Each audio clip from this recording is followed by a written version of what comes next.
Olá, este é o STJ Notícia e seu momento semanal para ficar por dentro dos principais julgamentos do Tribunal da Cidadania.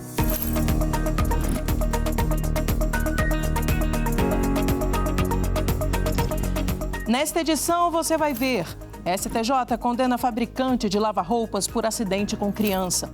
E mais, morte forjada. Sexta turma decreta prisão preventiva de ex-auditor fiscal. E além disso, Correios respondem por receptação qualificada, mesmo não sendo sócios da empresa que adquiriu o produto. Eu sou Samanta Peçanha e o STJ Notícias começa agora.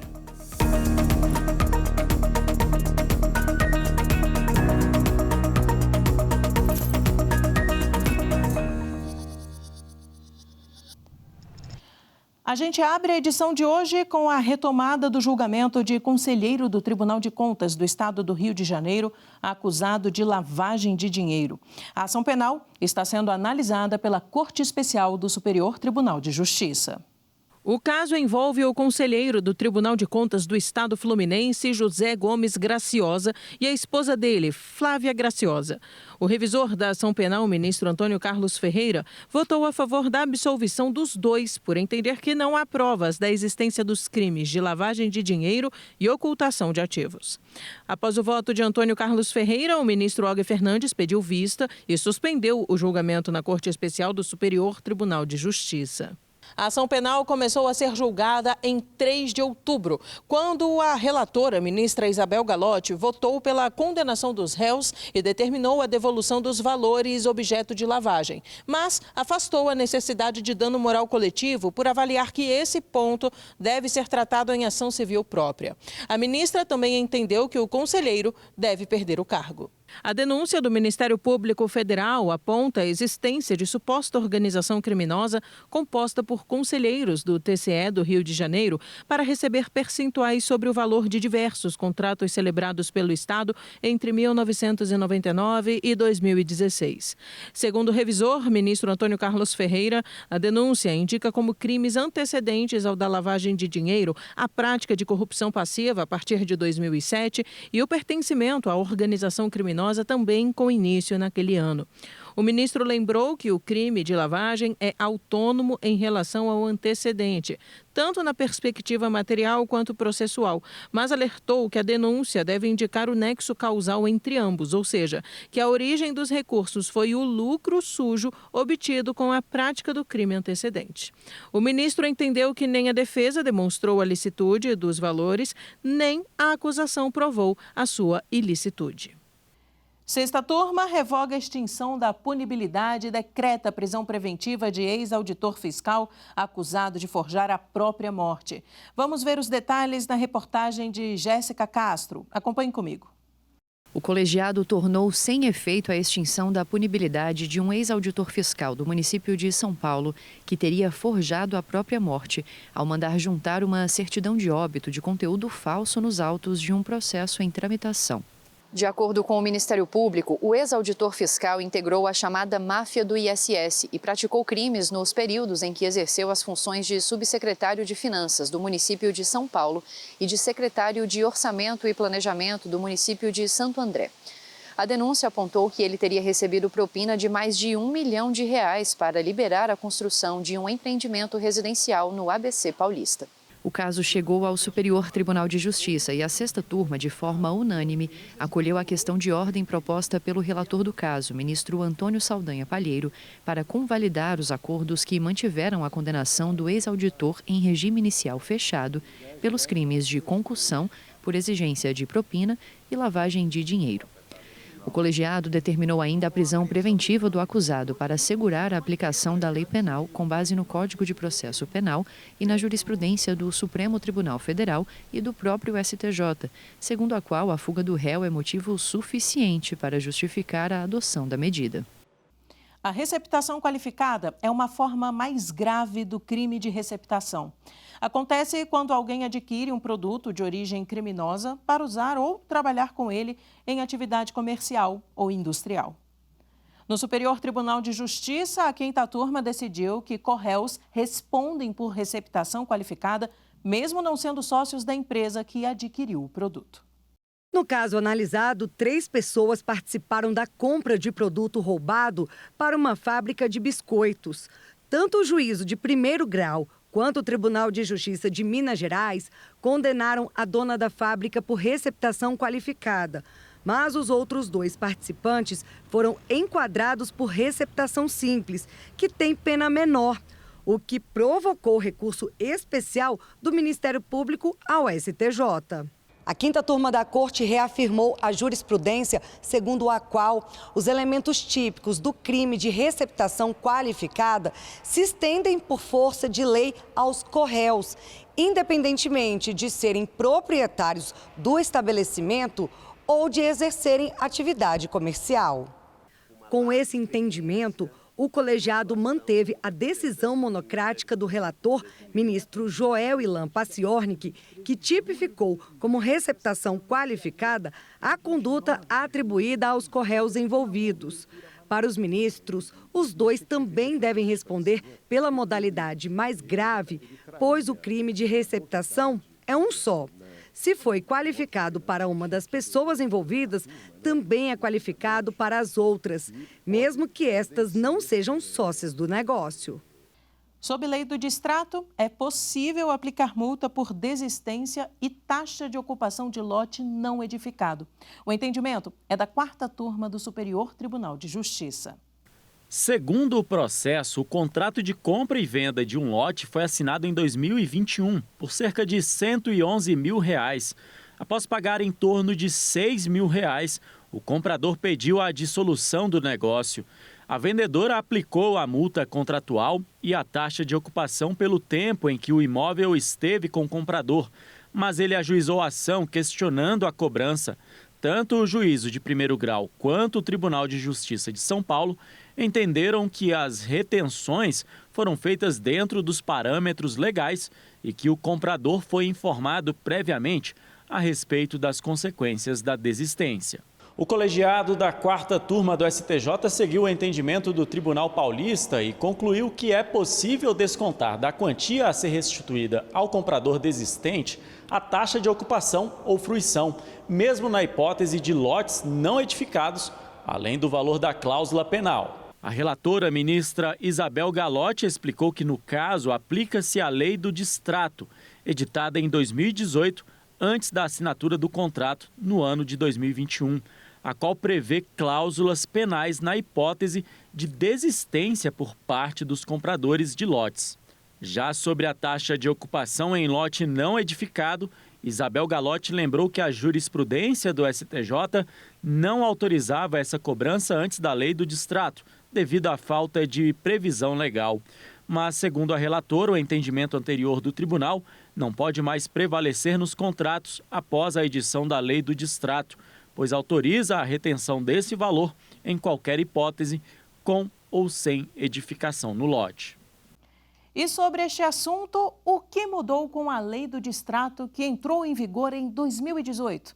Escutamos um advogado especialista em direito imobiliário para nos explicar, além de dar dicas de como evitar possíveis contratempos na assinatura desse tipo de contrato. Confira comigo.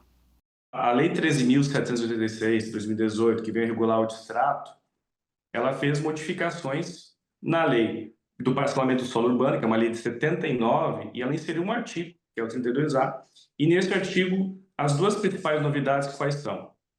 A multa de 10% sobre o valor pago, que será cobrado em face do comprador que desistir do negócio, e essa taxa de fruição, taxa de ocupação, de 0,75% do valor atualizado do contrato. Isso é cobrado a cada mês que foi ocupado pelo comprador. Qualquer contrato, especialmente de compra e venda de imóvel, faça uma consulta preventiva, procure um advogado com experiência, especialista em direito imobiliário, para analisar aquele contrato, para ver se ele está de acordo com a lei, né? Tanto com a lei do parcelamento do solo urbano e com a lei do distrato, né, em relação às penalidades, para que ele não seja pego de surpresa lá na frente, quando, por alguma situação, ele tiver que desistir do negócio e, às vezes, o valor que ele está esperando que vai receber de volta vai ser muito abaixo.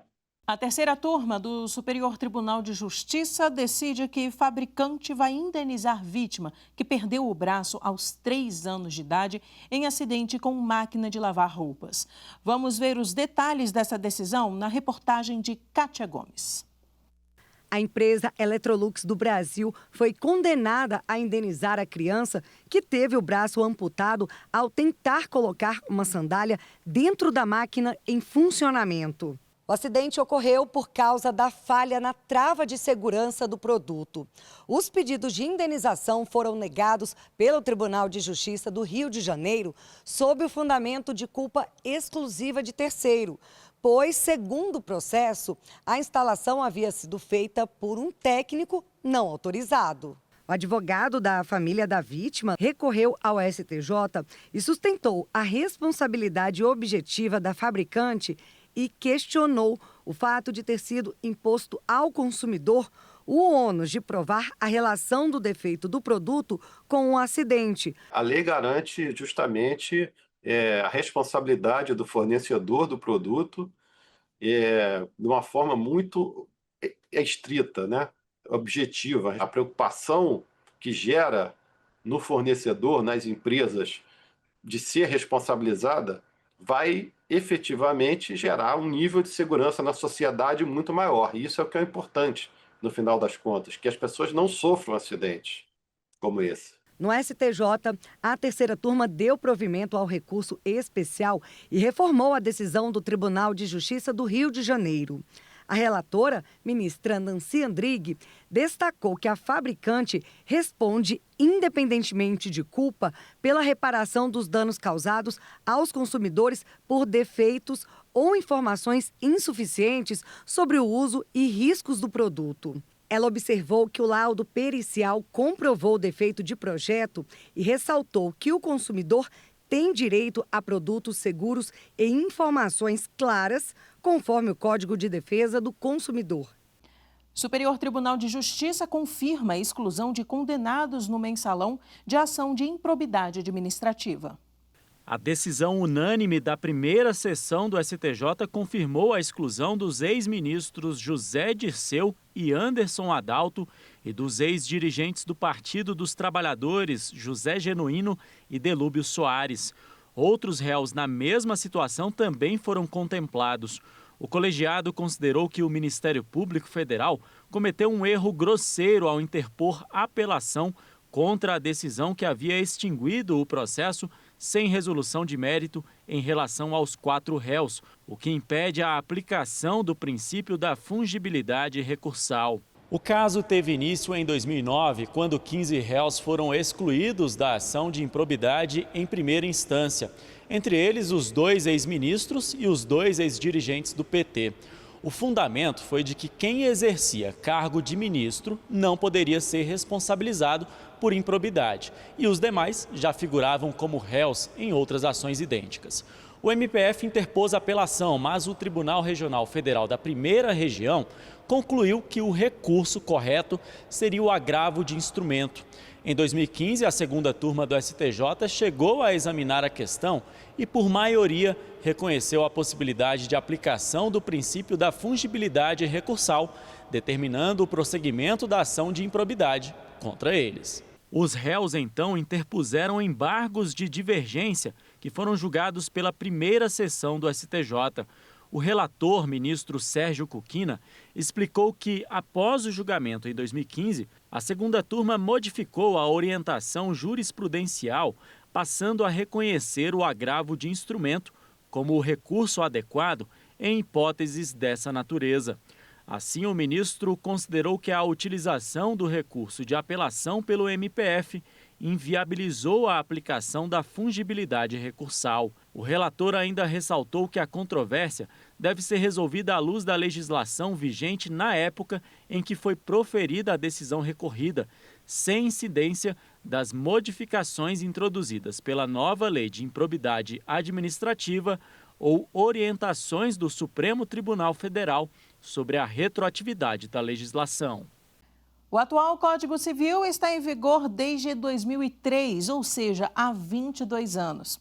O projeto de lei 4 de 2025, que trata da atualização do Código, tramita em uma comissão temporária no Senado Federal. O projeto é fruto de uma comissão de juristas coordenada pelo vice-presidente do STJ, ministro Luiz Felipe Salomão, e leva em consideração a jurisprudência da Corte. Veja na reportagem de Marina Campos. Os senadores deram início à análise do projeto de lei que atualiza em diversas áreas o Código Civil brasileiro, em vigor desde 2002. O texto é fruto do trabalho de uma comissão de juristas formada por 37 membros, entre renomados professores, advogados, integrantes do Ministério Público e magistrados. A comissão foi presidida pelo vice-presidente do STJ, ministro Luiz Felipe Salomão, e contou com a participação dos ministros João Otávio de Noronha, Marco Buzzi e Marco Aurélio Belize e da ministra Isabel Galotti, além do ministro aposentado César Asfor Rocha. O texto final foi entregue pela comissão em abril de 2024 ao presidente do Senado, à época, senador Rodrigo Pacheco, hoje autor do projeto de lei. Nós garantimos a proteção a pessoas que hoje são impossibilitadas de exprimir a sua vontade, em linha com o que tem o Estatuto da Pessoa com Deficiência. Nós trouxemos a afirmação do direito da vontade quanto ao próprio corpo e após a morte. Nós trouxemos garantia para o nome da pessoa e para o uso da sua imagem. Categorizamos os animais como seres sencientes. Durante a primeira audiência pública realizada pela Comissão Temporária do Senado, o ministro do STJ, Marco Aurélio Belize, que foi vice-presidente da Comissão de Juristas, defendeu a proposta sugerida de criação de um livro específico no novo Código sobre o direito civil digital. É muito significativa a inserção de um livro, não só menções esparsas em cada um dos livros, um livro voltado para tratar do direito digital no Código Civil, movimento que é pioneiro no mundo. Representa uma consolidação irrefutável desse ramo jurídico no direito brasileiro. As alterações sugeridas na proposta de revisão do Código Civil levaram em consideração aspectos da vida moderna, adequando o texto da lei existente ao atual contexto social. Nós trabalhamos muito em termos de levar a nossa experiência jurídica numa corte superior, que, aliás, dá a última palavra na interpretação do Código. Travou-se vários debates sobre o papel que nós tínhamos que dar a cada um dos institutos que estavam regulados no Código e o papel que nós teríamos que exercer também de trazer novos institutos para consolidar a legislação civil, ou melhor, a legislação privada do Brasil. Para chegar ao texto final do projeto de lei, foram realizadas audiências públicas, reuniões científicas e seminários em todo o país ao longo de 8 meses, com o recebimento de 280 propostas da sociedade civil. A minha contribuição nessa comissão foi na área de responsabilidade civil e teve em mira sempre dizer aquilo que aquelas propostas debatidas poderiam ter de impacto naquilo que eu venho praticando, vejo ser praticado no STJ ao longo desses 13 anos. As jurisprudências do STJ e do Supremo Tribunal Federal também foram usadas como diretrizes para o texto final. O projeto de lei 4 de 2025, em tramitação no Senado Federal, altera cerca de 900 artigos e inclui mais de 300 dispositivos no Código Civil. Entre as principais propostas estão regras mais claras para empresas e contratos, tem um capítulo sobre direito animal com proteção jurídica aos pets, além de inovações no direito de família, como a herança digital, o reconhecimento da família socioafetiva e a simplificação do divórcio. A aceitação de figuras novas do relacionamento, figuras novas das consequências, inclusive patrimoniais, desses relacionamentos, e muito do que já existe agora tratará de ser. Estamos buscando trazer para dentro da normatividade. A Comissão Temporária do Senado terá até julho de 2026 para analisar o projeto de lei, antes de a proposta seguir para a votação no plenário do Senado. A gente está trazendo para a lei, com vistas à segurança jurídica, aquilo que foi consolidado no Tribunal da Cidadania nos últimos 20 anos e as jornadas de direito civil, que o STJ também é um dos promoventes. Então, é aquilo que é consolidado hoje na doutrina, na jurisprudência, o que está sendo proposto. É de fato uma modificação significativa, mas tem sentido e tem razão numa série de problemas que a jurisprudência enfrenta para dar solução compatível aos problemas que o povo apresenta ao judiciário. Com a atuação integrada de diferentes setores, o Superior Tribunal de Justiça promove diversas ações de acessibilidade e de promoção dos direitos da pessoa idosa. E no mês em que o Estatuto da Pessoa Idosa completa 22 anos, essas ações para priorizar a população 60+, garantiram ao STJ o selo Tribunal Amigo da Pessoa Idosa do Conselho Nacional de Justiça. Nossa equipe preparou uma reportagem especial e te convido a assistir comigo.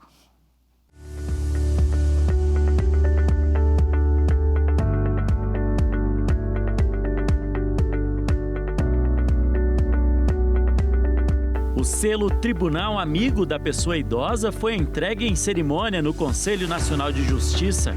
Além do STJ, outros 24 tribunais do país foram premiados. As iniciativas do Superior Tribunal de Justiça são promovidas pelo Sistema de Direitos Humanos da Corte, conhecido como Humaniza STJ, bem como pela Comissão para a Promoção de Políticas Públicas de Atenção às Pessoas Idosas. É dever, de todo e qualquer tribunal, todo e qualquer órgão do judiciário brasileiro buscar atender, na sua melhor plenitude, com a maior eficiência, os interesses da população, que eu chamo carinhosamente a população prateada. Não é uma simples comemoração, é uma certificação de que o papel que o CNJ atribuiu aos tribunais, que a Constituição, a bem da verdade, atribuiu ao Poder Judiciário, está sendo bem implementado. Um dos destaques das ações do STJ é o programa Sociedade para Todas as Idades, criado em 2004. A iniciativa oferece palestras sobre temas como autonomia na maturidade, alimentação saudável e direitos dos idosos. Para mim foi bom, foi esclarecedor, então é uma maneira de eu levar também o conhecimento para outras pessoas idosas que não têm esse conhecimento. No campo da acessibilidade, um dos destaques é o Ponto de Inclusão Digital, espaço destinado à inclusão digital nos atos processuais. O STJ também disponibiliza triciclos motorizados para auxiliar pessoas com mobilidade reduzida, além de manter uma brigada humanizada. Outra iniciativa é o projeto Sempre é Tempo de Aprender, que capacitou participantes para a elaboração de planos de vida pessoais e profissionais. E na inovação, o STJ desenvolveu um projeto de sistematização de informações em todos os processos judiciais, com o objetivo de registrar dados essenciais sobre políticas públicas e prioridades legais. O STJ ainda realizou eventos de capacitação voltados à promoção de direitos, como as 2 edições do Simpósio Pessoa Idosa e Justiça, promovidas em 2024 e 2025. Nós estamos aqui hoje no Superior Tribunal de Justiça para cuidar de aspectos essenciais de uma temática que interessa a todas e todos os brasileiros.